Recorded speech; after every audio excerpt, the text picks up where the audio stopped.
De ontem para hoje eu tinha feito duas repostagens de vídeos do Black Pigeon Speaks e por alguma razão deu pau, então como eu não tô com vontade de ter que baixar o vídeo de novo, fazer a conversão e fazer o upload de novo pro YouTube para numa dessas correr o risco de dar problema de novo, eu vou acabar fazendo o vídeo que eu já pretendia fazer, que eu já estava com o material todo pronto, que é para falar sobre o livro The Fate of Empires. Eu fiz uma repostagem também de uma tradução que fizeram de um vídeo do Naked Ape.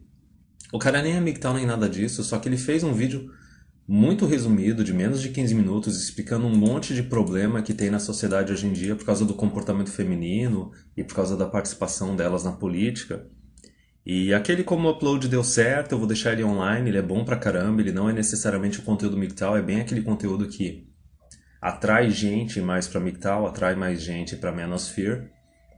Mas enfim, tem vários links aqui nesse vídeo, e daí eu coloquei também as versões traduzidas e originais do Black Pigeon. E eu já tava com vontade de fazer esse vídeo já há mais tempo, porque eu li o livro há um tempo atrás, por causa dos vídeos do Black Pigeon, por causa dos vídeos do Naked Ape. Eu tinha separado já umas imagens assim para passar alguns parágrafos bem interessantes comparando com a nossa sociedade atual e o que ele explica no livro dele. E também porque o TFM ele fez uma análise assim com uma resposta pro Black Pigeon, que para variar o Black Pigeon ele não respondeu, mas eu vou chegar nesses detalhes. Então assim, o negócio é o seguinte, a gente tem esse autor, o John Bagot Glubb, é um cara lá da virada do século XIX para o século XX, o cara que participou do Império Britânico, era do exército, e daí ele saía viajando para as missões dele, assim, passava anos fora do país de origem dele. Só que daí a segunda formação dele, além de militar, era historiador. E daí, de forma resumida, ele começou a fazer uma análise das sociedades e ele viu que o jeito que a gente estuda a história é de uma forma muito superficial e muito fracionada. Basicamente, a gente estuda um pouco da história de um determinado país num espaço de tempo muito curto. A gente não vê como é que foi a ascensão e o colapso desse país. A gente não vê qual é a sociedade que existia antes de ter a ascensão desse país e qual a sociedade que surgiu depois, porque basicamente é um ciclo que, assim, uma sociedade tem a sua ascensão, o seu ápice, a sua queda, aí vem uma outra e toma um lugar. É como se no cenário mundial sempre existisse um império, ou mais de um império, assim, uns dois, três impérios que competem entre si. Para quem lê Chomsky, tu vê que assim no período pós-guerra a gente teve como se fossem assim, uns três impérios diferentes, assim, o Império Norte-Americano, né, com os Estados Unidos ali dominando a América, o Império Europeu, com a Europa dominando a África, e daí a gente tinha o Império Asiático, que era mais ou menos assim o Japão dominando a Ásia. Lógico que em cada uma dessas regiões ainda existiam alguns conflitos internos, por exemplo, da Europa com a União Soviética, só que a União Soviética não estava se expandindo tanto. Na Ásia também teve o Japão um conflito com a China, mas enfim. A história é que assim, como a gente não estuda desde o começo até a queda, não vê a sociedade que tinha antes e depois, a gente não vê o colapso e a gente não vê esse ciclo que se repete, porque esse autor ele diz que esse ciclo, ele estudou várias civilizações durante uns 300 anos. E eu vou chegar mais nesses detalhes. É aqui, ó, uma frase dele para introduzir. Decadência é uma doença moral e espiritual, resultante de um período muito longo de riqueza e poder, produzindo cinismo, o declínio de religião, pessimismo e frivolidade. Os cidadãos de tal nação não vão fazer um esforço para salvar a si mesmos, porque eles não estão convencidos de que qualquer coisa na vida merece ser salvada. Isso pega um pouco dos textos do Yuri Bezemov, que é um daqueles caras do marxismo cultural no Ocidente, que daí ele começa a soltar aquelas ideias de fazer as próprias pessoas da civilização ocidental começar a odiar o Ocidente e querer sabotar a sua própria civilização e não querer salvar ela. Só que o interessante é que, além dessa parte do Yuri Bezemov, se tu for pegar esse livro do John Bagot Glubb, ele mostra que isso é um ciclo natural, entendeu? Que existe em diversas civilizações nos últimos séculos e nos últimos milênios, e é como se fosse uma coisa inevitável. E, de forma resumida, aqui eu vou falar qual é o problema. O problema é a democracia, tá? Na resposta que o TFM fez para o Black Pigeon Speaks, ele pegou muito bem assim a parte de que diz que mulheres, assim, apesar delas seguirem o grupo, tá, seguirem a norma da nação, seja uma nação de esquerda, de direita e tudo mais, o problema é que naturalmente elas são esquerdistas, elas são socialistas e comunistas. Se tu deixar elas fazerem o que elas bem entender, elas vão só sugar e elas vão afundar a tua nação. E daí um exemplo que ele colocou absurdo, que era uma dessas mulheres feministas e comunistas aí do século XX, que ela chegou a falar a coisa ridícula de dizer até que assim, criança tem que ter direito ao voto, porque as decisões políticas de uma nação estão dizendo respeito delas. Cara, como é que tu vai ter, imagina dentro de uma casa, tu dá um poder de decisão pro teu filho enquanto tu tá criando ele. Alguma coisa vai ser feita dentro da tua casa? É aquela coisa que eu sempre falo, tipo, a autoridade, nesse caso a autoridade política, tem que ser uma recompensa só para as pessoas que são responsáveis. Esse é o ponto. E assim, o Black Pigeon, ele é meio nacionalista e fica falando com um monte de mulher thread thought, um monte de mulherzinha tradicionalista threadcon. Só que assim, ele já fez até uns vídeos contra a MGTOW, que foi imbecil pra caramba. E o problema dele é o seguinte, ele não aceitou ainda completamente essa ideia de que mulher é totalmente diferente de homem e que mulher é naturalmente comunista, socialista e tudo mais. E ele ficou muito tempo perdendo de tempo discutindo online com aquela Lauren Southern e a não sei o que é Patty Bone, entendeu? Tipo, é toda mulher que fica no YouTube pagando de tradicionalista, dizendo que quer salvar a Europa, só que tipo, elas têm mais de 25 anos, elas não são casadas e não têm filho, tá ligado? Tipo, hipocrisia total. E o Black Pigeon, ele fica quietinho e não critica ela. Só que assim, na hora de criticar MGTOW, ele critica, tá entendendo? Porque ele tem aquela visão tradicionalista e nacionalista de que achar que assim, ó, pra ele se sacrificar pela nação dele, sustentar uma mulher e sustentar criança só pra propagar a nação dele e não receber nada em troca, tipo, pra ele isso é válido. E ele acha automaticamente que pra todo homem isso tem que ser válido. Não, cara, vai tomar no cu, entendeu? Se tu quer que o homem seja responsável pela mulher e pelos filhos, tu tem que dar autoridade dele sobre a mulher e sobre os filhos. Isso acontece em qualquer esfera. Como é que, por exemplo, um professor vai ser responsável pelos alunos na sala de aula se ele não tiver autoridade sobre os alunos, tá? Como é que numa empresa tu vai ser um gerente e tu vai ser responsável pelos teus funcionários, só que assim, tu não vai ter autoridade sobre eles? Eu falo, tipo, não existe responsabilidade sem autoridade. Isso tem que ser sempre lembrado. Então aqui, ó, a ideia do autor do The Fate of Empires lembra bastante aquele ciclo que o TFM desenvolveu durante anos, assim, durante uns 2, 3 anos no canal dele, que basicamente é um ciclo de 3 pontos, que assim, ó, a situação atual, inicial e natural da humanidade é o patriarcado pesado, é o patriarcado violento, tá? É aquela civilização que assim, imagina Mad Max, é isso, tá ligado? Mulheres são propriedade, tipo, um monte de criança morre, a taxa de natalidade é baixa também por causa dessa grande mortalidade infantil, tipo, um monte de homem morre, só os alfa que estão realmente no topo e são extremamente violentos são os que se reproduzem, as mulheres elas são obrigadas a se submeter para esses caras ou eles morrem, ou elas morrem, e daí, conforme o tempo vai passando e tu vai assentando uma civilização, surge o patriarcado leve, tá?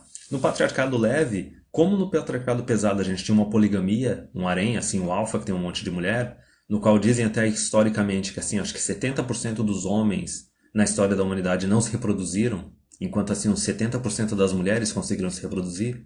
Logo, o que se tira de conclusão a respeito disso é que houve uma poligamia.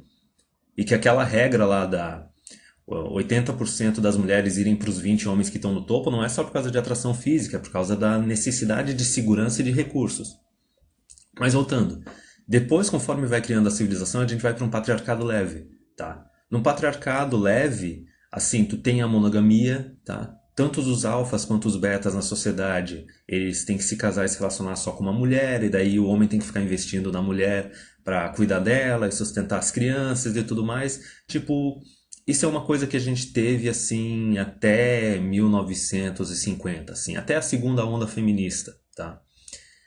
E daí depois disso, conforme vão implantando o ginocentrismo na sociedade, conforme vão surgindo movimentos feministas, tá? tu chega no período de feminismo. E daí no período de feminismo, a taxa de natalidade começa a cair porque as mulheres se tornam empoderadas, a monogamia acaba tomando um monte de paulada por causa da promiscuidade, porque o governo não está mais disposto a defender os homens também que estão em relacionamentos monogâmicos, o governo não quer garantir a guarda dos filhos para eles, não quer punir as mulheres quando elas traem, abandonam os maridos e tudo mais.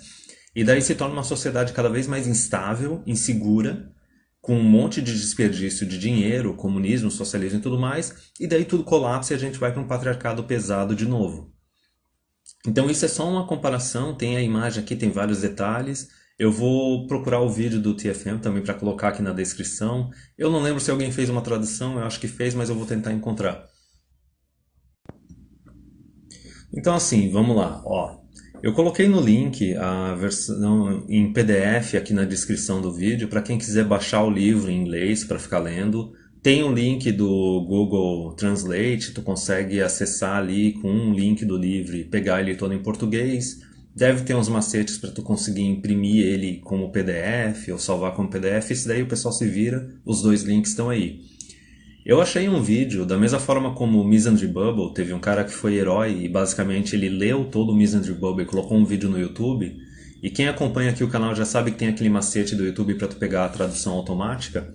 Eu vou deixar um link aqui na descrição também desse Fate of Empires, né, o Destino de Impérios, todo em inglês, assim, em áudio no YouTube, com os detalhes aqui de como que tu faz para poder pegar e colocar para assistir no YouTube com as legendas. Óbvio que daí tem algumas partes que os caras vão falar muito rápido ou não, e daí tu pode diminuir a velocidade e customizar do jeito que tu bem entender. Para quem não quiser ler certo o livro, apesar dele ser bem curto e ser bem interessante de ler, mas quem não quiser fazer isso dá para pegar o vídeo para ficar vendo traduzido no YouTube. Então, qual que é a premissa básica do livro? A premissa básica do livro é o seguinte, que assim, que todo império, toda nação, óbvio que tu pode falar, não, mas existem várias nações no mundo, mas eu estou falando daquelas nações que realmente exercem um poder mundial ou um poder regional, certo? Que realmente se tornam impérios e que tem vários outros estados menores que são estados subalternos, são estados clientes.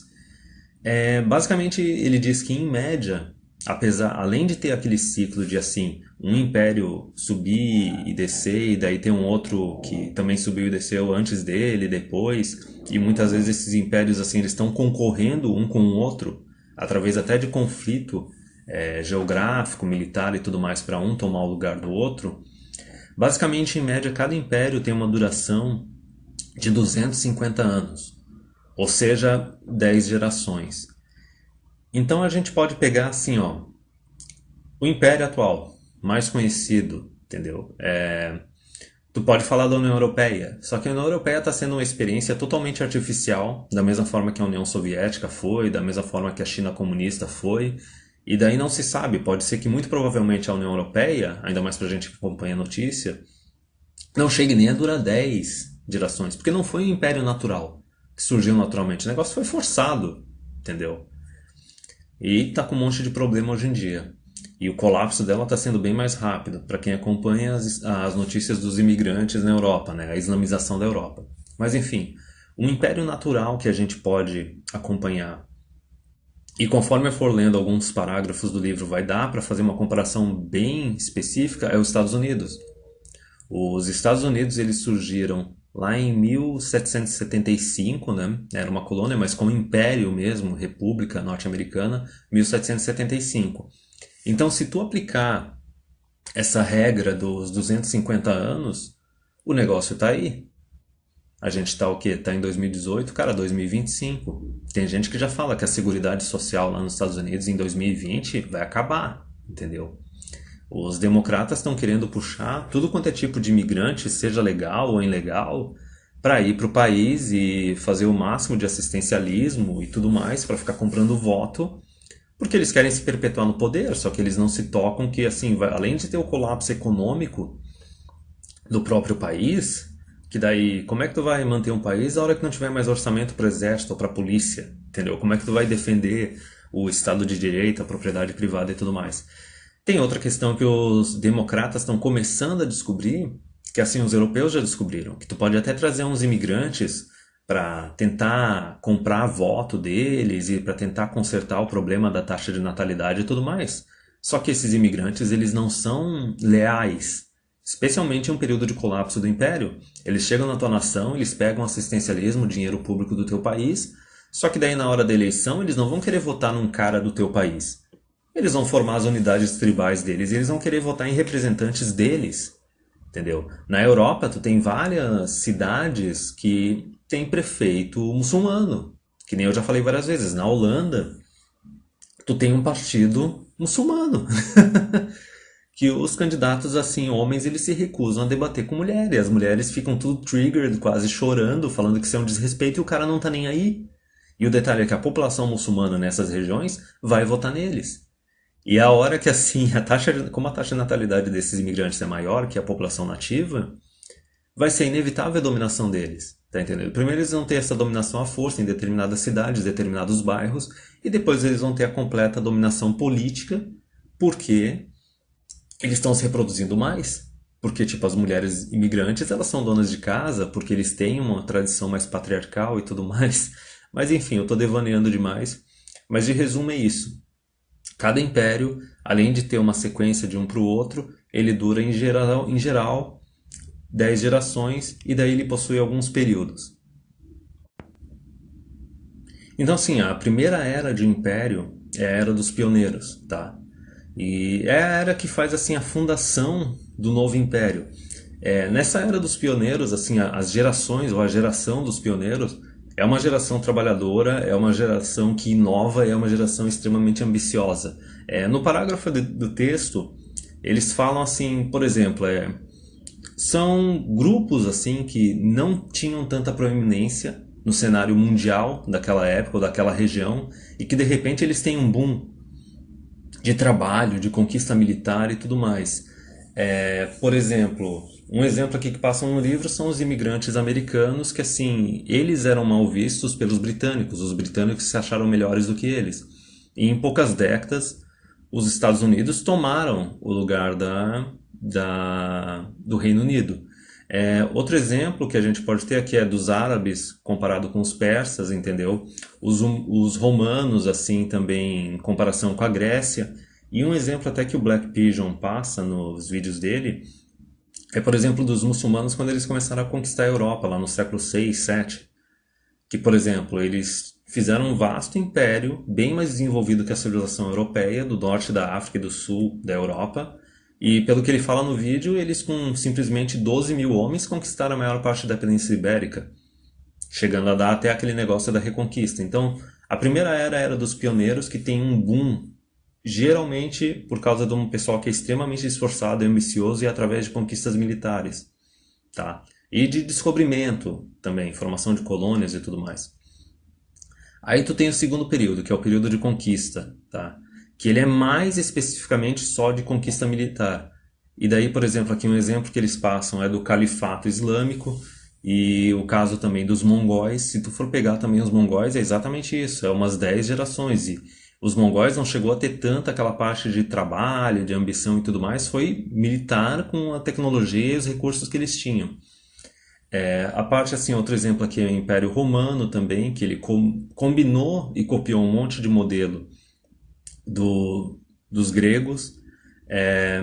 E daí a parte também do Império Britânico, que tinha aquela união tanto do comércio com a parte militar, e a parte assim dos Estados Unidos, assim, que não teve tanta conquista militar, só que trouxe um monte de imigrante, teve uma conquista assim com os índios, só que foi mais aquela parte de formação de colônias e tudo mais. Então, assim, primeira era dos pioneiros, segunda era da conquista.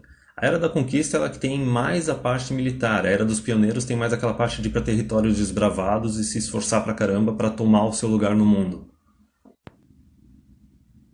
A terceira era é a era do comércio. Depois que tu já tem aquela fundação da tua nação, do teu futuro império, e depois que tu tem aquela parte assim das conquistas militares, geralmente também com bastante expansão de território, tu tem a era do comércio, que é aquela era que assim, tu começa a absorver os frutos daquilo que foi construído anteriormente. Um grande exemplo disso é o Império Romano. O Império Romano na Europa, ele tem estradas que elas existem até hoje.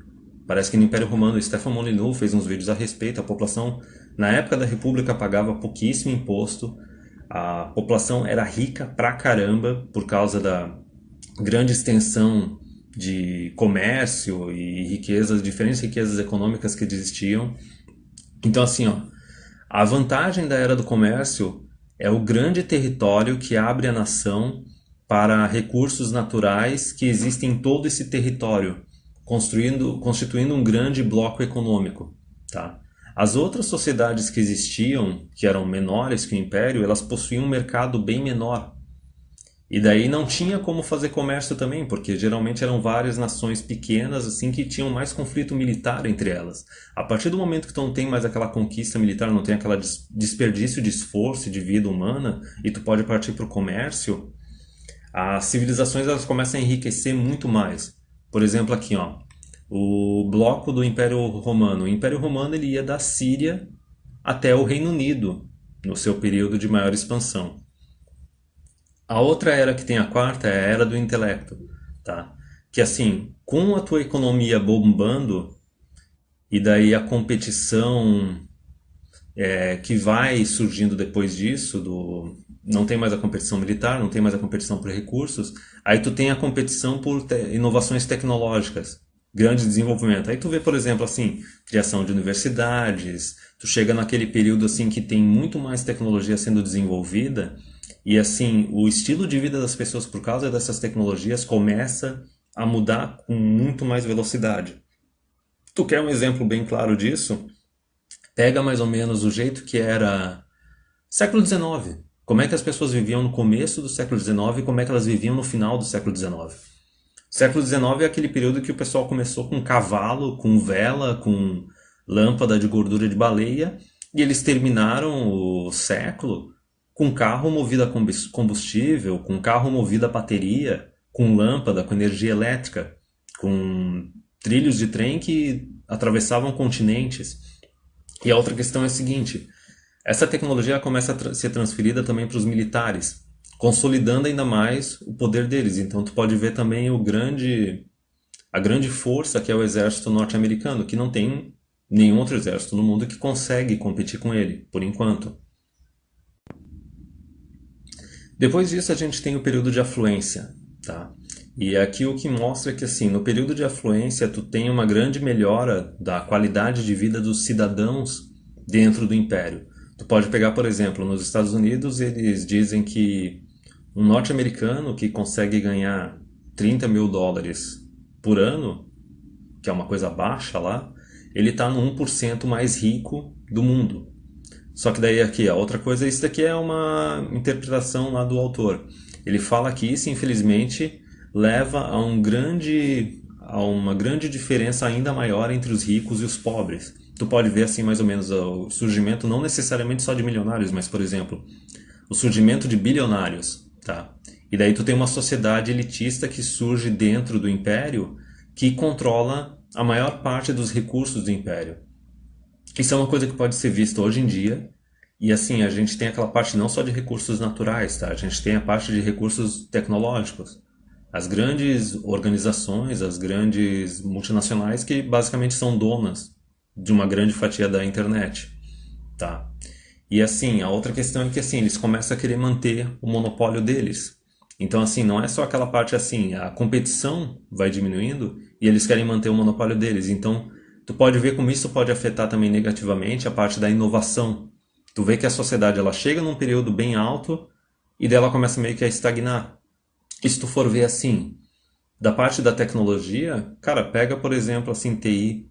Se tu for ver assim desde ali de 2005, não teve tanta inovação assim como teve anteriormente. E daí o último período, né? Acho que é o quinto período, é a era da decadência, tá?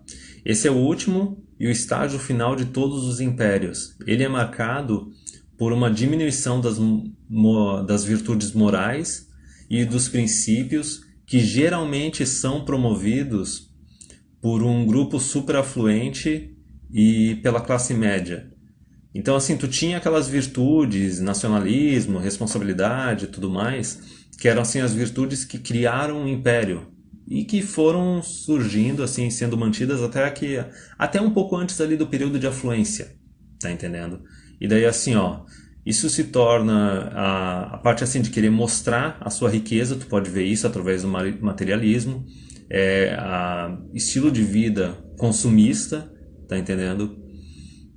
E daí o detalhe é o seguinte, isso faz com que assim até as partes mais baixas da sociedade, quando elas começam a ver não só aquela diferença de riqueza que existia antes, só que assim, tem aquele materialismo que é tipo escrachado.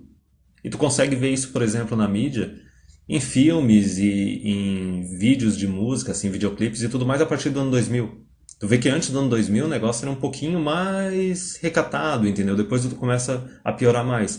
E daí, assim, por exemplo, uma comparação que ele faz assim, aqui no livro, é que ele diz que, assim, as classes mais baixas da sociedade, elas ficam mais propensas a se revoltar. Isso é uma coisa que tu pode ver, por exemplo, no Império Francês, na parte assim que resultou na Revolução Francesa, que daí depois, né, teve aquela parte do Napoleão, que foi uma outra tentativa de império que foi cortada bem na fonte, tá? E assim, ó, esse estado do império, do período de decadência, faz com que a maior parte dos impérios eles sejam destruídos por dentro, tá? Tu tem uma implosão que ela geralmente é instigada pelas classes menos privilegiadas da sociedade. Tu pode ver que isso daí abre portas para, por exemplo, Revolução Socialista, Revolução Comunista, tá? O último período do Império, geralmente ele é marcado por esses problemas sociais, tá? Tu vê que os padrões morais da sociedade descem absurdamente, tu tem um exército muito grande e não disciplinado, isso bate com os Estados Unidos, porque assim, tem muita gente que entra no exército não por causa daquele nacionalismo, aquela vontade de servir.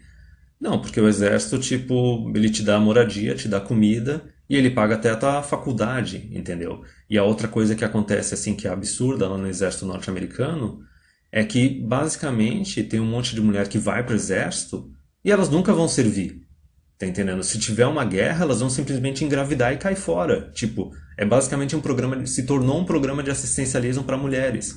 A outra parte aqui que eles falam, que é o seguinte, nesse período de decadência tu tem uma glorificação de celebridades, de atores, atletas, é aquela parte do pão e do circo.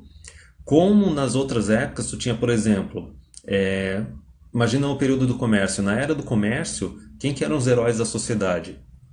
Eram os grandes industriais, os grandes comerciantes. Na era da conquista e dos pioneiros, quem que eram as celebridades? As celebridades eram os líderes militares, tá entendendo?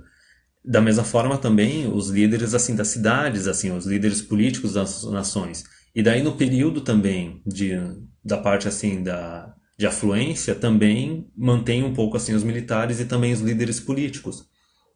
A outra coisa aqui que eles falam assim é o colapso econômico que ele é trazido por causa da desvalorização da moeda. Isso a gente vai entrar em detalhes, mas assim, basicamente a desvalorização da moeda é por causa de inflação, é por causa de assistencialismo, é por causa de dívida do governo, é por causa de gasto público. Então agora eu vou pegar assim alguns parágrafos do livro, assim os parágrafos que eu achei mais interessantes, tá? Uma virada providencial. Quaisquer que forem as causas dadas para a queda de grandes civilizações pelas mãos de bárbaros, nós podemos sentir alguns benefícios resultantes, tá? Toda raça tem as suas características distintivas. Outras são mais distinguidas em filosofia, outras em administração, outras em romance, poesia e religião, outras no seu sistema legal. Sistema legal tu pode ver, por exemplo, o Império Romano. Durante a proeminência de cada cultura, essas características distintivas são carregadas para o grande território e para o mundo conhecido. Isso daí é uma parte, por exemplo, quem jogou Fallout New Vegas, eu lembro de um termo lá que quando tu está conversando com o Caesar, que eu acho que é dialética hegeliana, que basicamente ele fala assim que tipo, tudo quanto é civilização, ela vai acabar colapsando, é inevitável. Só que assim, quando tu tem o choque de civilizações, que uma colapsa e a outra vence, o resultado não é simplesmente a civilização vitoriosa. A civilização vitoriosa, ela acaba absorvendo também os fatores positivos da civilização que caiu. Então tu tem essa transformação na história da humanidade. tá? Se a mesma nação fosse manter a sua dominação indefinitivamente, as qualidades peculiares vão seriam caracterizadas permanentemente em toda a raça humana. Então tu não ia ter uma diversidade humana e tu não ia, provavelmente não ia ter mais um desenvolvimento, tá? Um progresso. Sob o sistema de impérios, com cada um durando 250 anos, a raça que é dominante tem um tempo para espalhar as suas virtudes particulares para o maior território possível. Então, depois disso, apesar disso, outras raças, outros grupos com diferentes peculiaridades tomam o lugar dessa civilização anterior, tá? E as virtudes e as conquistas dessa civilização que desapareceu, aparentemente elas também são, não é aparentemente, elas também são disseminadas, porque tu acaba absorvendo o da cultura que caiu, tá? Então, por causa desse sistema, cada uma das várias raças que existiram no globo e na história da humanidade, elas têm um período de grandeza no qual as suas qualidades elas são colocadas a serviço da civilização humana. Então, basicamente, o que ele explicou aqui é o seguinte: tu pode pegar até a civilização ocidental, os últimos 2000 anos, ou pega até os últimos 4000 anos, entendeu? Cada civilização que foi surgindo, ela foi pegando características, tecnologias, recursos, assim, das civilizações que surgiram antes. E a gente estuda bastante essa história, tipo aquela parte, assim, do começo da história da humanidade, na Mesopotâmia, aí depois o Império Egípcio, depois a Grécia, Roma, os grupos que surgiram na Europa, assim, todos eles acabam pegando alguns recursos, algumas tecnologias, algumas virtudes das civilizações que existiram anteriormente. Então, por causa disso, das diferentes raças e civilizações, e cada uma com as suas características positivas, cada um com seus pontos fortes e fracos, os pontos fortes são passados adiante na humanidade e os pontos fracos vão sendo eliminados. Os efeitos do intelectualismo.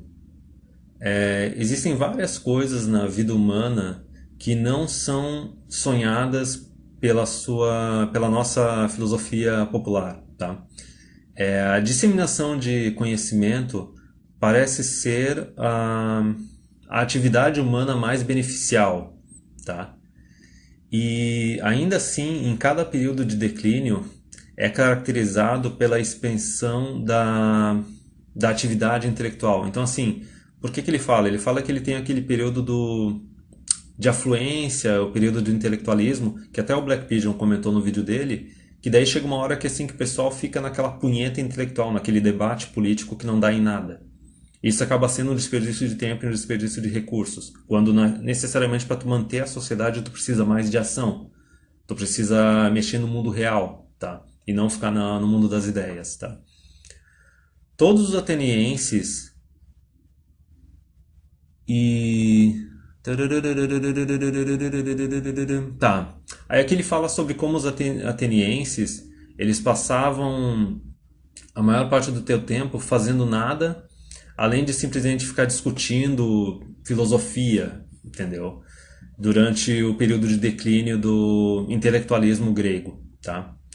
Aí assim, só que tem aquele lado bom. A era do intelectualismo, ela é acompanhada por grandes avanços nas ciências naturais, tá? Ó, no nono século, por exemplo, na era de Memnon, os árabes conseguiram medir a circunferência da Terra com precisão admirável. Então tu pensa, século IX, tá? A gente usa os números arábicos até hoje, tá? 7 séculos iriam passar antes que a Europa Ocidental descobrisse que o mundo não era plano, tá? Menos de 50 anos depois, as descobertas científicas de Mammon, do Império Árabe, que tinha colapsado, tá?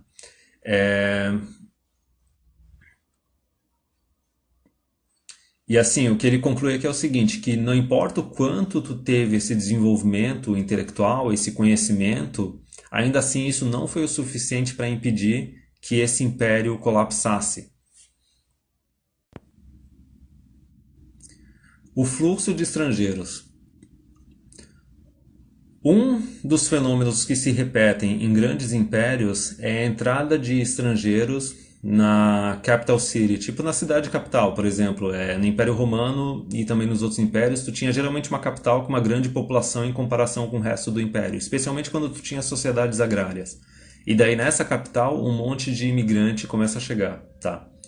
Os historiadores romanos reclamavam com frequência a quantidade de asiáticos e africanos que residiam em Roma.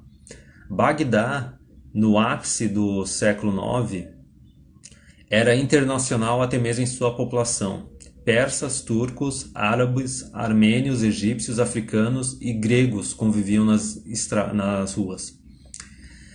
Na Londres de hoje em dia, isso quando o cara escreveu esse livro, eu não lembro quando é que foi, acho que foi na primeira metade do século XX. Na Londres de hoje em dia, cipriotas, gregos, italianos, russos, africanos, alemães e indianos se misturam uns com os outros nos ônibus e no metrô, tá? Tanto que isso se torna difícil encontrar um único britânico. Isso é uma coisa que falam de Londres hoje em dia, tá? O mesmo se aplica a Nova York, ainda mais em comparação, porque Nova York ela teve aquele grande fluxo de imigrantes a partir do século XX e também no século XIX. E todos eles formavam as suas comunidades. Então, por exemplo, tu pode pegar Chinatown. Chinatown é em São Francisco e também em Nova York tu tinha aquelas comunidades de pessoas da Europa Oriental e as comunidades italianas e irlandesas e tudo mais. Esse problema não consiste em nenhum tipo de inferioridade de uma raça em comparação com as outras. É simplesmente a diferença entre elas, tá? Na era do primeiro outburst, da primeira implosão e da subsequente era da conquista, que é a era dos pioneiros da conquista, a raça geralmente ela é mais ou menos homogênea etnicamente, é a mesma etnia, a mesma raça, tá? Essa situação facilita o sentimento de solidariedade e companheirismo. Porém, nas eras de comércio e de afluência, todo tipo de sangue estrangeiro flui na grande cidade. As ruas são ditas como se fossem pavimentadas com ouro, entendeu? Isso é aquela coisa que é passado para os imigrantes e para as outras nações que fazem parte do império. Eles dizem que a riqueza da capital era absurda. Isso é uma coisa que tu vê em tudo quanto é filme, documentário e série, assim, por exemplo, que mostra Roma. Tipo, como Roma era afluente naquela era da antiguidade. Na maior parte dos casos, a grande cidade também é a capital do império. A multidão cosmopolita é a base do império e que exerce e influência política.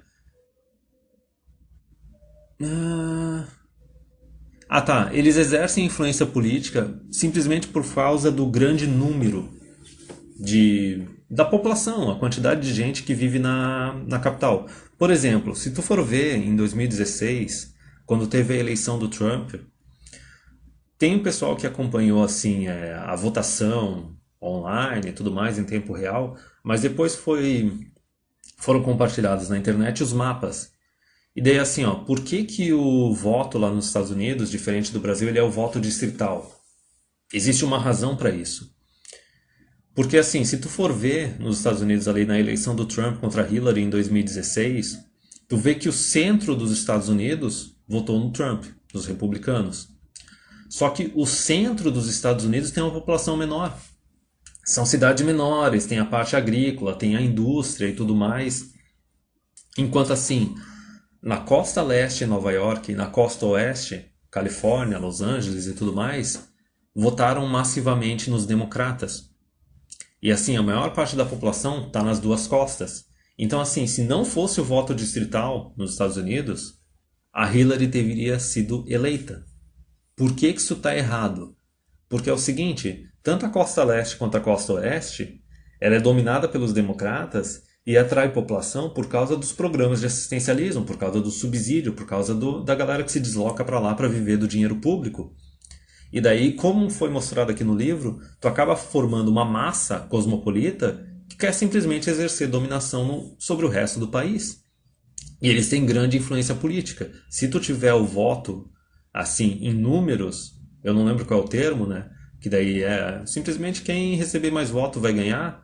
Todo o resto da população, todas as outras regiões do país, iam ficar sendo oprimida por causa dessa galera, por causa dessa massa. Então por isso que tem que ter o voto distrital relativo ao território. Porque senão essa massa que está na capital ou nas capitais vai mandar e oprimir o resto da população. Isso é uma coisa, por exemplo, que acontece aqui no Brasil. Aqui no Brasil tu tem uma grande massa populacional no Nordeste e no Sudeste, e basicamente são eles que mandam no país.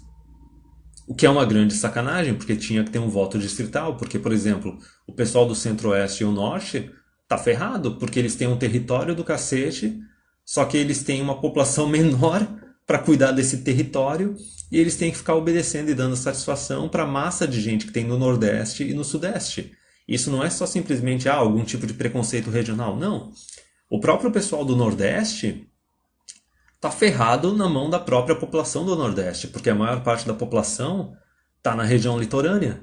Então o pessoal que está no interiorzão do Nordeste tá ferrado, porque também eles têm que cuidar de um território grande pra caramba, passam as necessidades deles e tudo mais, só que simplesmente é o pessoal que está nas grandes cidades do litoral que simplesmente mandam na vida deles. Continuando aqui, ó, a segunda ou a terceira geração de imigrantes estrangeiros pode parecer estar totalmente assimilada, tá? Mas geralmente eles constituem uma fraqueza em duas direções. Primeiro, a natureza humana básica deles geralmente é diferente da natureza humana da população original do Império. É aquela coisa que ele fala das características, aptidões, valores e tudo mais, tá? Na raça imperial que existia anteriormente, tá? Ah, não, assim, ó, se a raça imperial que existia anteriormente era lenta e teimosa, os imigrantes eles podem vir de raças mais emocionais, tá?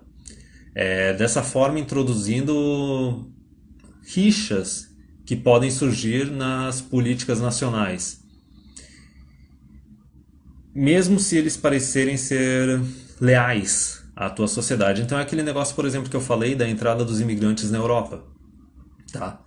Eles entram, aí tem a segunda, terceira geração, assim, eles podem falar o idioma, seguir as leis e tudo mais, só que eles têm valores diferentes, eles têm religiões diferentes, eles têm objetivos diferentes. E eles não são tão leais à nação, ao império, quanto a raça que existia ali anteriormente, a que criou o império, tá? Segundo lugar, enquanto a nação ainda é afluente, todas as raças diversas que existem, elas vão parecer tão leais quanto a raça original, tá? Mas quando surge uma emergência, os imigrantes geralmente vão estar menos dispostos a sacrificar as suas vidas e a sua propriedade que os descendentes originais da raça que fundou a nação. Então, assim, no momento de crise, os caras não querem sacrificar recursos, não querem ir para a guerra, não querem defender o território. Eles não estão nem aí. A lealdade deles original, dos imigrantes, é com o grupo deles, não com a nação para onde eles se deslocaram. Tá? Terceiro lugar, os imigrantes, geralmente, eles têm uma tendência maior a formar as suas próprias comunidades, protegendo os seus próprios interesses, tá? E colocando em segundo lugar os interesses da nação como um todo. Isso é o que a gente vê que está surgindo na Europa, isso é uma coisa que a gente vê também nos Estados Unidos. Terceiro, os imigrantes... Tá, beleza. Quarto, muitos dos imigrantes estrangeiros vão pertencer às raças que originalmente foram conquistadas ou absorvidas pelo Império. Enquanto o Império está vivendo o seu período de ápice de prosperidade, todas essas pessoas são orgulhosas e gratas por terem se tornado cidadãos imperiais. Mas quando o declínio começa a surgir, É extraordinário como a memória de guerras antigas, que ocorreram talvez anteriormente, são suddenly são bruscamente revividas, tá? E movimentos locais ou provinciais aparecem exigindo secessão ou independência. E outra coisa também, às vezes assim, é aquela dívida histórica, né? Que eu vou entrar nesse detalhe. Algum dia esse fenômeno, sem dúvida, vai aparecer agora no monolítico e autoritário Império Soviético. Então isso é da época que o cara escreveu o livro. É amazing, é de se surpreender por quanto tempo os sentimentos providenciais podem sobreviver. Então, assim, por exemplo, uma coisa aqui que acontece, tá? Quando está no período de afluência, quando está no período do ápice do império, tudo quanto é imigrante vai para lá, por exemplo, tu pega Estados Unidos. Todo mundo, os negros, os latinos e tudo mais, o pessoal ia para lá e usava a bandeira dos Estados Unidos. Falava assim, não, eu sou americano, entendeu? Eu sou americano e italiano, assim, até na época da Segunda Guerra, entendeu? Então o pessoal tem orgulho. Só que assim, a partir do momento que o negócio começa a cair, aí não, aí começa aquele negócio, não, não, não, peraí, eu sou afro-americano, não, não, peraí, tem a dívida histórica. Não, não, peraí, a gente tem que se separar. Então, na época do Oba-Oba, todo mundo fica junto. Só que é aquela união artificial. A hora que o negócio começa a colapsar, aí o pessoal tira sua máscara e mostra quem é de verdade, que a lealdade deles é com a tribo deles, é com o grupo deles, tá? Exemplos históricos desse fenômeno são scarcely needed, não são tão necessários, tá?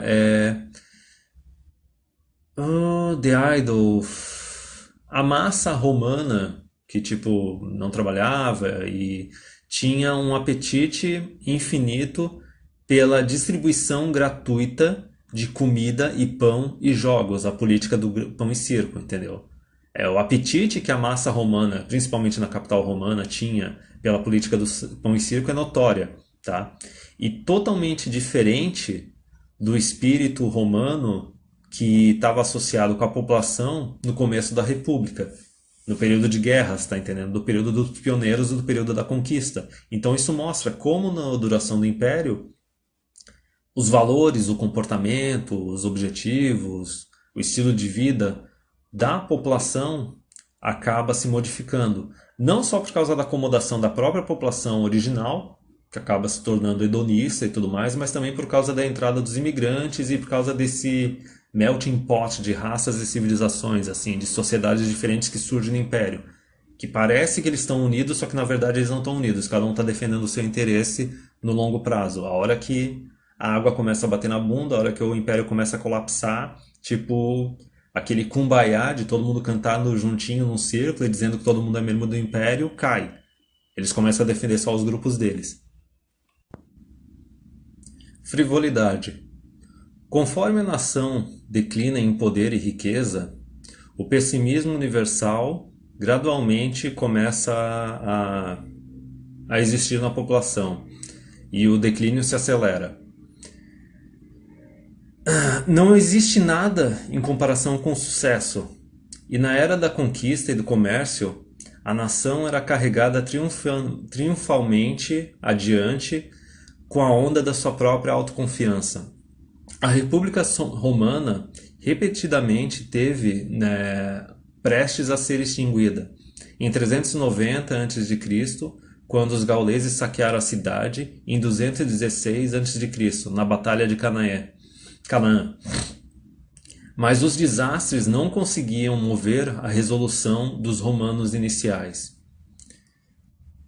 Porém, nos estágios posteriores do declínio romano, o império ele era extremamente pessimista e isso tirava a própria resolução, a própria capacidade de resistência da população. A frivolidade é a companhia frequente do pessimismo.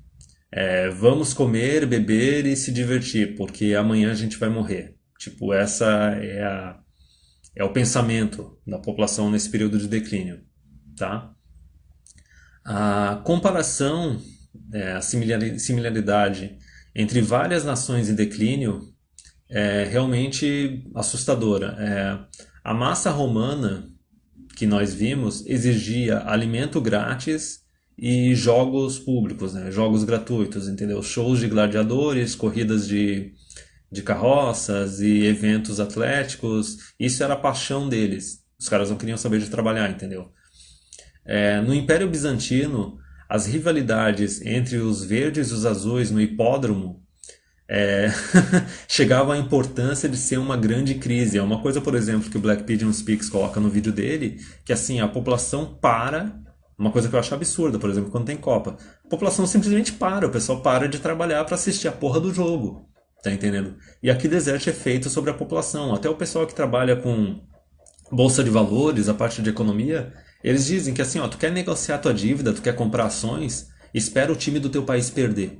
Tipo, a hora que o time do teu país perder, isso vai ter um efeito no mercado. Isso aconteceu esse ano, e daí tu pode fazer umas compras e tu pode fazer umas negociações melhores por causa do pessimismo da população. Tá, mas assim, ó, julgando pelo tempo e o espaço que é direcionado para esses eventos, eventos de jogos e tudo mais, na mídia e na televisão, futebol e beisebol são as atividades que hoje em dia tomam a maior parte do interesse do público no Reino Unido e nos Estados Unidos, tá?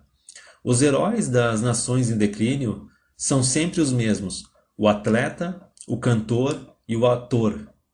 A palavra celebridade hoje em dia é usada para designar o comediante ou o jogador de futebol, não o político, o general ou o gênio literário.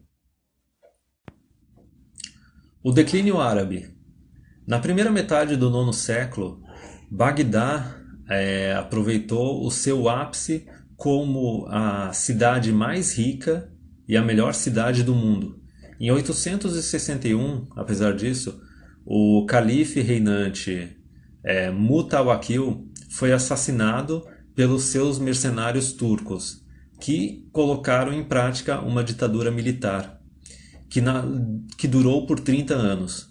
Durante esse período, o império colapsou. Os vários domínios e províncias que faziam parte do império assumiram a independência virtual e buscaram seus próprios interesses. É uma coisa que também tu pode ver, por exemplo, no Império Romano. A Ibéria, a França e também quando surgiu o Império Romano do Ocidente e do Oriente. Tá? Bagdá, a capital do grande império, encontrou a sua autoridade limitada apenas ao Iraque, não ao resto do império. Todos os outros grupos do império fizeram o que eles bem entenderam. Tá? Os trabalhos de historiadores contemporâneos de Bagdá no século X ainda estão disponíveis. Eles profundamente deploravam a degeneração dos tempos em que eles viviam, enfatizando particularmente a indiferença com relação à religião, o materialismo crescente e a flexibilização das moralidades sexual. Eles lamentaram também a corrupção dos oficiais do governo e o fato que os políticos pareciam sempre conseguir juntar grandes fortunas enquanto eles estavam nos seus cargos. Vê se isso não é uma similaridade com o que acontece aqui no Brasil. Das várias vezes que assim a democracia brasileira ela fracassou. O quanto assim o cara é eleito lá como político, ele tem, sei lá, no máximo uns 100 mil, 200 mil no banco, e daí depois de alguns mandatos o cara já está na casa de pelo menos uns 10, 15 milhões. Agora, essa é a parte assim mais famosa, né? O aumento da influência de mulheres na vida pública geralmente está associado com um declínio nacional, tá? Os romanos do final do Império Romano geralmente reclamavam que, apesar de Roma comandar o mundo, as mulheres comandam Roma. No 10º século, uma tendência similar foi observada no Império Árabe. As mulheres exigiam admissão nas profissões que antes eram monopolizadas por homens. Vê se isso não é o que está acontecendo na civilização ocidental hoje em dia. Com esse detalhe delas quererem cotas, ações afirmativas, esse tipo cota em universidade, cargo público, empresa privada, tipo Elas exigem a admissão, elas querem fazer mais parte da vida pública. E a gente vê como o voto feminino ferra tudo quanto é civilização, tá? O que escreveu o historiador contemporâneo Ibn Bessan? O que as profissões de clérigo, coletor de impostos, ou. Não, clerk, de vendedor, coletor de impostos, ou padre, tem a ver com mulheres? Essas ocupações sempre foram limitadas apenas para homens, tá? Nessa época, muitas mulheres praticaram a lei, e isso é uma coisa que a gente vê que, tipo, a advogada e juíza, elas têm um bias em favor de mulher, foram elas que criaram as porra das varas de família e tudo mais, e essa é uma das razões, por exemplo, que quando uma mulher comete um crime, mesmo crime que o homem, a pena dela é menor e bem mais leve, ó. Muitas mulheres praticaram lei, enquanto outras conseguiram postos como professoras universitárias. Houve uma agitação pelo apontamento de juízas mulheres, que, apesar de tudo, parece que não obtiveram sucesso. Quer dizer, lá tentaram colocar até mulheres para serem juízas. A gente já colocou, entendeu? Isso é uma coisa que eu falo geralmente. Por exemplo, o pessoal diz assim, como é que a Europa, os Estados Unidos, ele está tão pior do que a gente nessa questão do feminismo? Tem uma questão bem básica, tá? Na Europa e nos Estados Unidos, desde lá da década de 60, da segunda onda feminista, como eram países que tinham mais recursos, os caras desde aquela época eles começaram a colocar em prática cotas para mulheres e ações afirmativas para mulheres, tá? Especialmente em universidades. A parte assim de cota e ação afirmativa para mulher em política foi uma coisa que surgiu bem depois. Mas assim, eles colocaram bastante isso em universidades, tá? E daí é que abre as portas do inferno, entendeu? Porque assim, na Europa, nos Estados Unidos, Canadá, Austrália, esses países, pelo fato deles terem implementado cotas para mulheres em universidades há uns 50, 40 anos atrás, isso fez com que teve uma grande entrada maciça delas, não necessariamente só no setor privado, tá? Na esfera pública, nos cargos políticos e nas instituições públicas. Então é por isso que assim, o feminismo nessas outras regiões é bem mais sangue nos olhos, porque assim, essas mulheres simplesmente elas receberam de mão beijada essas posições de poder e começaram a usar esse poder delas para querer ferrar com a sociedade, tá? Continuando. Logo após esse período, o governo e a ordem pública colapsou. Os invasores estrangeiros tomaram o país. O resultado foi um aumento em confusão e violência que fez com que não fosse seguro para as mulheres andarem sem escolta nas ruas, com o resultado que esse movimento feminista colapsou. Então vê assim a similaridade que tem desse parágrafo com o que está acontecendo com a Europa atualmente. E assim, ó, quem foi que exigiu assim que o país simplesmente absorvesse imigrantes e desse assistencialismo para eles? Quem é que vota na esquerda? Quem é que é naturalmente comunista e socialista, que isso é uma coisa que o Black Pigeon não reconhece? São as mulheres. São elas que votaram pelo colapso da Europa, tá entendendo? E por que elas conseguiram fazer isso? Por causa daquelas cotas, por causa das cotas que colocaram essas mulheres em posições públicas que elas não tinham que ter acesso. É que nem, por exemplo, aqueles países da Europa que assim, eu acho que são os países nórdicos. O Ministério da Defesa desses países é ocupado por mulher que não tem nem experiência militar, cara. Tipo, é uma piada. Se isso não é um sinal de fraqueza para as outras civilizações que estão querendo tomar o lugar delas, eu não sei o que mais que é. A raça mestre, né? A Master Race. As pessoas das grandes nações do passado geralmente imaginavam que a sua proeminência no mundo fosse durar para sempre. Roma, para os seus cidadãos, parecia estar destinada para ser a senhora do mundo. Tá? Os califes Abbasside de Bagdá declararam que Deus apontou eles para dominar, né, rule, para comandar a humanidade até o dia do julgamento.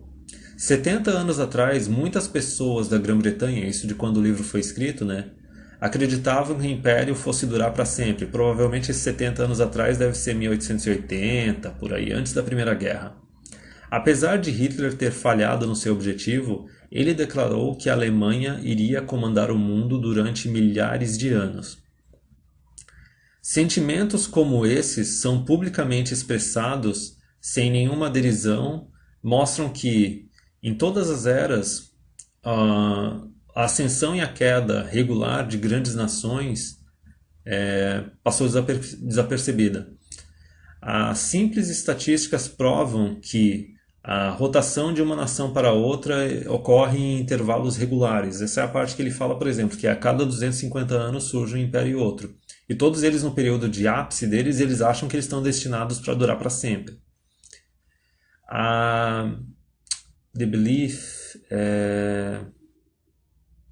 a ideia de que uma nação iria comandar o mundo para sempre, naturalmente encorajada pelos cidadãos da nação que está liderando qualquer período, é para atribuir a sua proeminência de virtudes hereditárias. Por exemplo, eles têm essa ideia, especialmente na época de ascensão e na época de ápice, porque eles acham que assim as virtudes deles vão ser hereditárias, isso vai ser passado sempre adiante, eles vão conseguir se manter. É aquela ideia, por exemplo, de o pessoal que se casa tem filho e acha que os filhos vão ser iguais a eles, entendeu? É assim, ó, eles carregavam o seu sangue, eles acreditavam que essas virtudes eram carregadas no seu sangue, que as pessoas não iam mudar o comportamento. Qualidades que constituem eles como se fosse uma raça de super-homens, aquele do Übermensch do Hitler, tá entendendo? Que ele tinha aquela ideia do homem do partido nazista. Uma ilusão que... Tá. Isso é uma ilusão, tá? Porque até mesmo essas nações, elas chegam a um ponto de começar a usar o trabalho barato de estrangeiros. Por exemplo, no Império Romano tinha os escravos, entendeu? Por exemplo, se a gente for pegar as nações assim dos últimos 100 anos, assim, a gente tem aquele comércio internacional. E daí aqui, por exemplo, ó, eles pegam a mão de obra barata dos estrangeiros e colocam eles para executar os trabalhos que a população nativa de origem do lugar não quer exercer, entendeu? Por exemplo, aquela parte ali dos Estados Unidos, dos imigrantes latinos, os imigrantes do México, que vão para os Estados Unidos fazer os trabalhos que os norte-americanos não querem mais fazer, tá? Só que assim, tem a outra parte mais importante aqui, ó. Eles colocam esses imigrantes não só para fazer os trabalhos que eles não querem fazer, mas eles colocam eles também para servir como mercenários para lutar as batalhas deles. Então, assim, quando o Império está num período de declínio, tu vê que o exército dele não é mais composto pela raça que criou esse império, tá? Isso tu consegue ver no final de Roma, tá? Que basicamente os imigrantes iam para Roma para fazer aquele serviço do exército e teve vários imperadores ali do final de Roma que não eram romanos nativos. Tinham vários imperadores que assim tinham vindo ali da época da região da Ibéria, que era a colônia mais antiga deles, entendeu? E se tu pega também nos Estados Unidos, é a mesma coisa. Tu vê que assim, no exército deles tem um monte de negro, tem um monte de latino, entendeu? É aquele pessoal que não era da raça de origem, mas tipo, não tem mais aquele patriotismo, não tem aquela vontade de se sacrificar pela nação.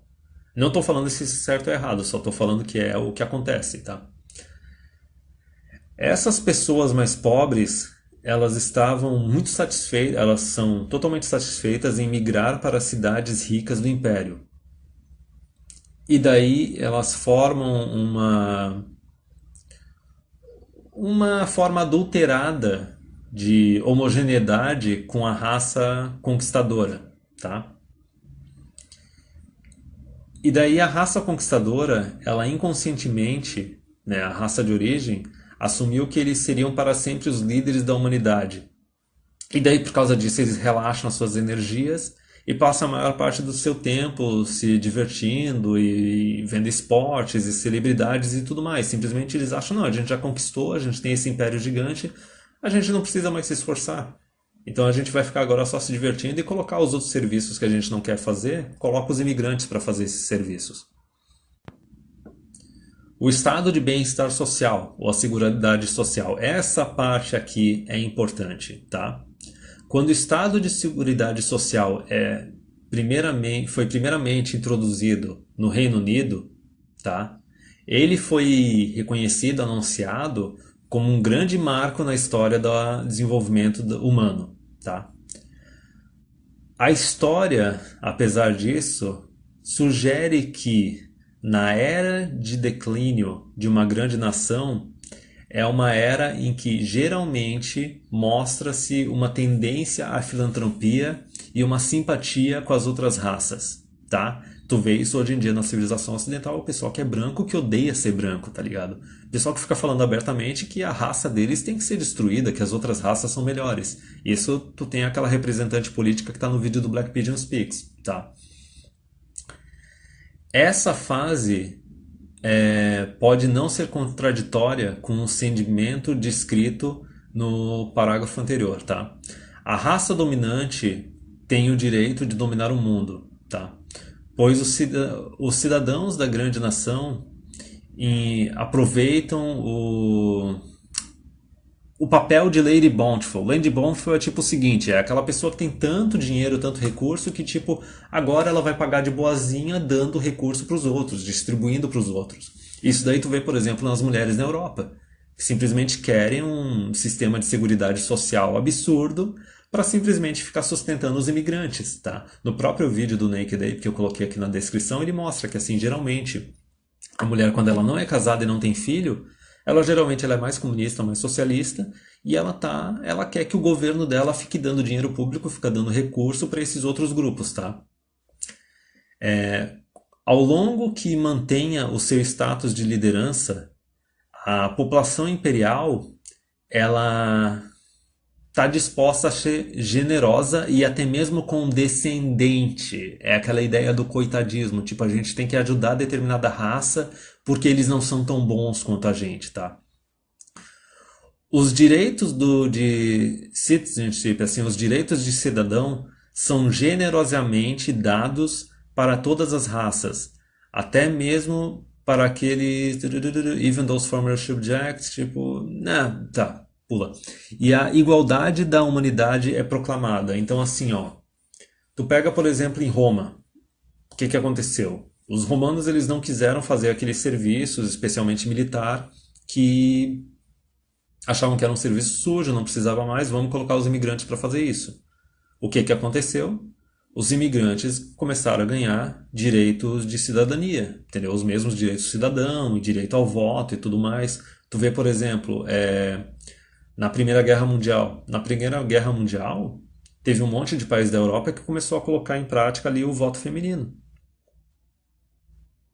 Óbvio que eles viam as mulheres de forma condescendente e tudo mais, só começa com aquela ideia de igualdade, também que o pessoal quer se manter no poder, tá? O Império Romano passou por esta fase na qual igualdade de cidadania foi dada para todas as populações, de forma que até mesmo pessoas das províncias se tornaram senadores e imperadores. Tipo, não tem nada de errado nisso se isso for dado com base em mérito. Por exemplo, a forma de ascensão no Império Romano era através do serviço militar, tá? Era um modelo meio que copiado do modelo espartano, em Esparta, só que Esparta era uma sociedade homogênea, tá? Só que assim, é aquela ideia básica que assim, para tu ter direito ao voto, direito de cidadão, tu tem que prover alguma coisa para o governo, tu tem que prover alguma coisa para tua nação. Tu recebe autoridade conforme tu tem responsabilidade. Só que daí um problema assim que começa a surgir é que assim começa a dar problema de cidadania, direitos de cidadania para quem não contribuiu, para quem não está contribuindo. Começa a dar direitos de cidadania tipo para mulher que é dona de casa, para mulher que não trabalha, tá entendendo? A outra coisa absurda, né, que apareceu ali no vídeo do TFM, a ideia é de que agora estão querendo falar que não, tem que ter direito de cidadão de voto, tipo, para criança. De certa forma a gente já chegou nisso, porque por que diabos estudante tem que ter direito ao voto? É algo completamente absurdo, mas enfim, continuando, ó. O Império Árabe de Bagdá também era igualmente e talvez até mais generoso. Durante a era de conquistas, os árabes puro sangue constituíram uma classe dominante, mas no no nono século, o império estava completamente cosmopolita com aquela mistura de várias raças, de várias culturas, tá? A assistência estatal aos jovens e aos pobres era igualmente generosa, tá? Estudantes de universidade recebiam grants do governo, basicamente bolsas, para cobrir as suas despesas enquanto eles estavam recebendo educação superior. Então pensa, nono século, bolsa de estudo no nono século, tá entendendo? Coisa que acontece hoje em dia. E a gente sabe que tem um monte de gente que está recebendo bolsa de estudo, estudando para empregos que não vão existir, para empregos que não tem tanta demanda. Mas é aquela ideia, não, vamos simplesmente ser generoso com o dinheiro público, né? O Estado, da mesma forma, ofereceu tratamento médico gratuito para os pobres.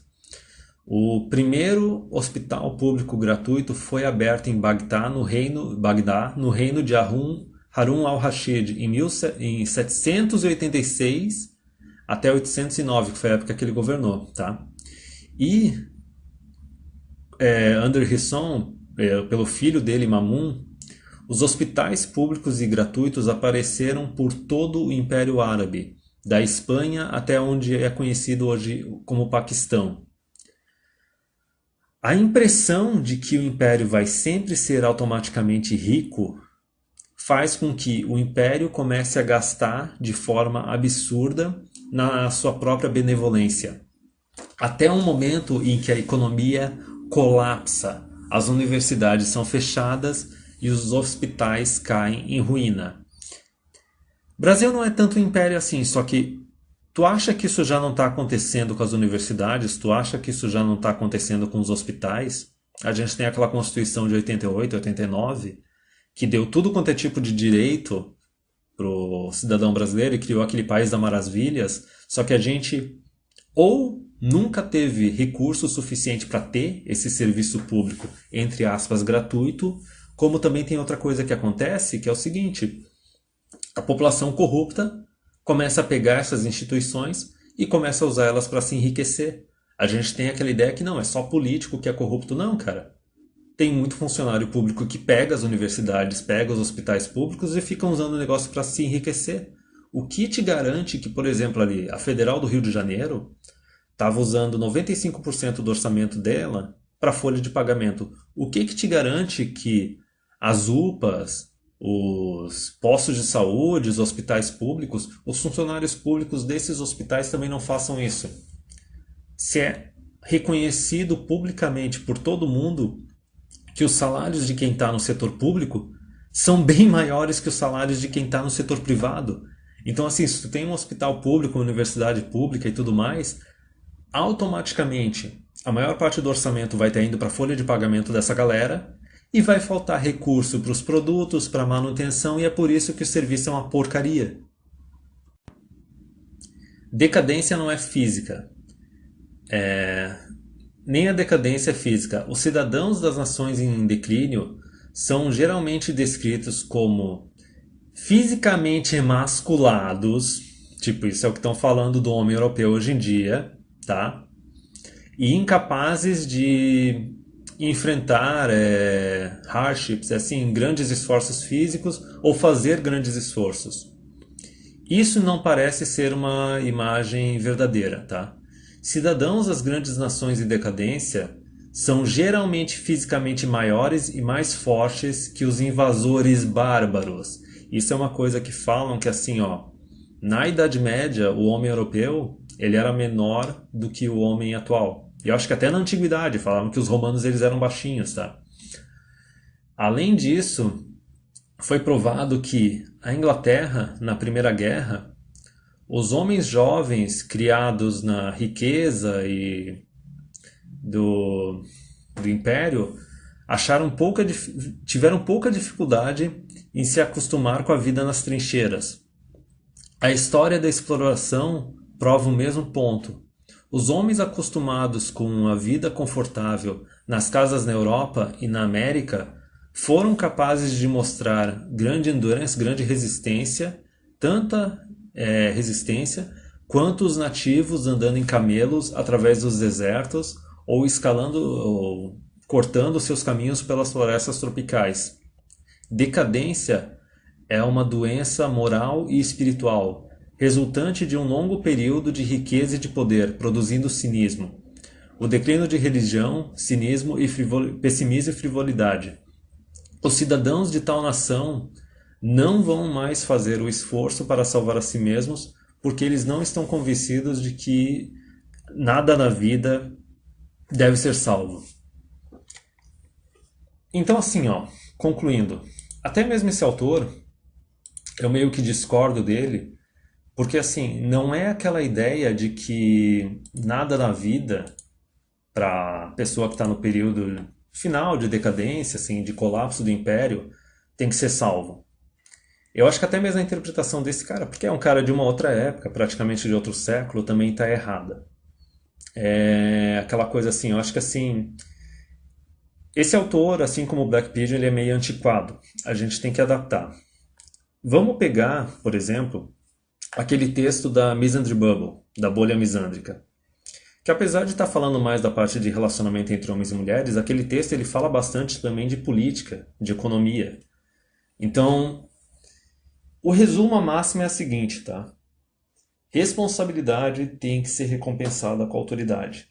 Isso não vale só para relacionamento entre homem e mulher. Isso vale também para uma nação, tá? Então, assim, uma coisa assim que não falou muito aqui no livro é uma coisa que assim, a gente, quem pesquisou a respeito vê que assim, não sei muito a respeito do Império Otomano, tá? Do Império Árabe. Mas, por exemplo, em Roma, teve um monte de reforma que foi tirando a autoridade do homem na família, tá? Deram para a mulher também o direito de se divorciar, tomar a riqueza do cara, e a sociedade se tornou mais promíscua e queda moral, e daí tu tinha aquelas mulheres que se divorciavam várias vezes e ficavam enriquecendo, tá entendendo? Então, assim, o detalhe final é aquilo que o TFM fala. O homem, ele não é simplesmente um robô, um escravo que está disposto a se sacrificar por tudo e por todos, cegamente. Se sacrificar cegamente pela mulher, se sacrificar cegamente pelos filhos ou pela nação dele. Tipo, tem que ter um benefício para ele. Da mesma forma que assim a nação, ela tem que dar autoridade para quem produz, para quem é responsável. Assim, os cidadãos livres e produtivos, eles têm que ter voz política. Quem não é produtivo não tem que ter voz política, entendeu? Então, assim, vai chegar um monte de imigrante. Beleza, aqueles que se adaptam, trabalham, vão para o exército e tudo mais, eles merecem a cidadania. Agora, tu não tem que dar cidadania plena para todos. Tu não tem que sair criando um monte de hospital, universidade pública, um monte de serviço público, porque a tua riqueza pode não ser para sempre. É aquela questão, ah não, o governo ele está enriquecendo pra caramba, ele está acumulando mais, o que que tu tem que fazer? Tem que fazer uma reforma tributária, tu tem que deixar esse dinheiro voltar para a população decidir no que ela vai gastar. Tá entendendo? A responsabilidade, a produtividade da população tem que ser recompensada com autoridade. Entendeu? Beleza, a gente está produzindo mais, beleza, então vai ficar mais do nosso dinheiro para a gente decidir no que a gente vai fazer. Tá entendendo? Então isso assim, é a esfera política e a esfera econômica. Na esfera das famílias é a mesma coisa. Entendeu? Se tu for ver assim, ó, tem muitos textos que surgiram desde aquela parte lá da crise dos imigrantes na Europa, que é o seguinte: ah, o homem europeu ele está emasculado, ele não está querendo defender a nação, ele não está querendo defender a mulher europeia. Só que o detalhe é o seguinte, que nem o pessoal o cara que escreveu o Misandry Bubble falou. A nação ela está disposta a dar autoridade para esses homens? Ela está disposta a defender esses homens? As mulheres estão dispostas a respeitar e se submeter a esses homens que elas querem que sejam responsáveis por elas? Não estão, tá entendendo? O governo não está te apoiando. O governo não está te respeitando. As mulheres não estão te apoiando. As mulheres não estão te respeitando. Tá entendendo? Os políticos também, se tu for pegar de Sun Tzu, a arte da guerra, eles não são um líder que inspira a tua lealdade, que faz com que tu queira se sacrificar por eles ou pela nação. Então, assim, eu não digo que é um cinismo, eu não digo que é um pessimismo, tá? O que eu digo aqui de conclusão, apesar de ter muita coisa interessante nesse livro, é o seguinte: no período de pioneiros, no período de conquista, no período de comércio, tu não tem aquela ideia de que tipo tem que ter igualdade em todo mundo, tu não tem aquela ideia que tem que dar direito de cidadão para todo mundo. Quem era visto como uma celebridade naquela época? Era quem produzia coisa real. Era o líder político que tinha sucesso e tinha lealdade da população, tá? Era o grande comerciante que conseguia gerar emprego e tudo mais. Era o líder militar que conseguia defender o território e conquistar novos territórios, entendeu? Era tudo gente que estava produzindo, era gente que tinha mérito. Esse pessoal, ele tinha autoridade, ele tinha cidadania. É o que eu tô falando. O homem, ele não é um robô, um escravo que não tem interesse próprio que vai se sacrificar por tudo ou por todos, entendeu? Tu quer que a pessoa se sacrifique por alguma coisa, seja responsável por alguma coisa, seja a economia, seja a nação, seja a família, mulheres e crianças, tu tem que recompensar eles, tu tem que dar autoridade para eles, entendeu? E tu tem que saber diferenciar quem é produtivo, quem é responsável, de quem não é produtivo, não é responsável. Então, assim, eu vou falar o seguinte, o problema não é a entrada de imigrantes, tá?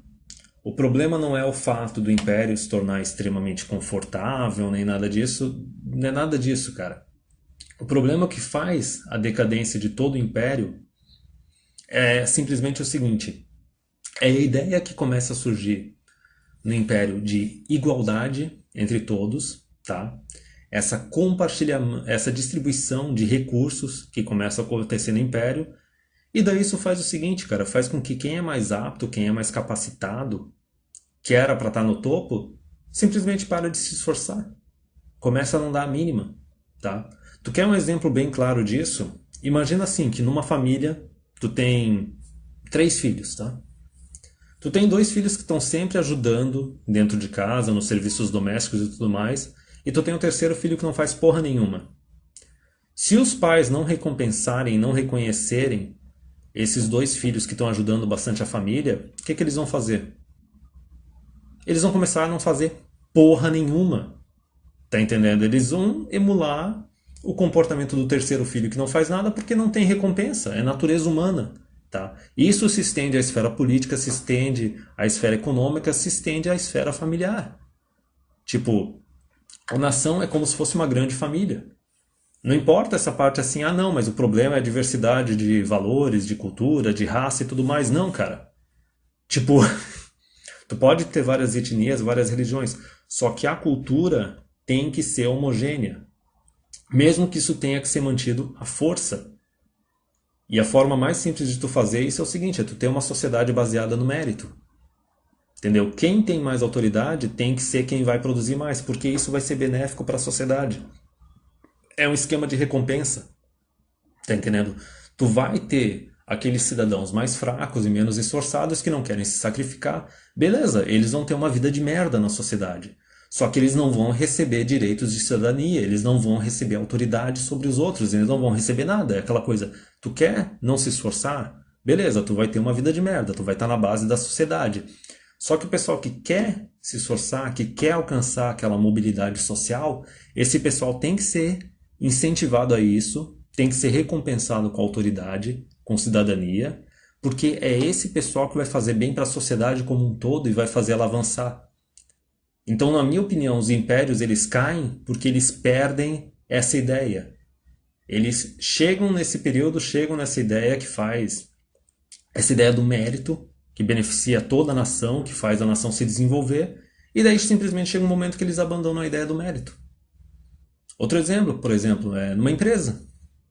Numa empresa, se tu tem um cargo lá que tem um grande grupo, e daí quem se esforça não é reconhecido. Daí os funcionários de merda, assim, tipo, estão lá, ninguém critica eles, recebem o mesmo salário da pessoa que se esforça pra caramba, o que que vai acontecer? Vão parar de se esforçar. A ideia final é essa, entendeu?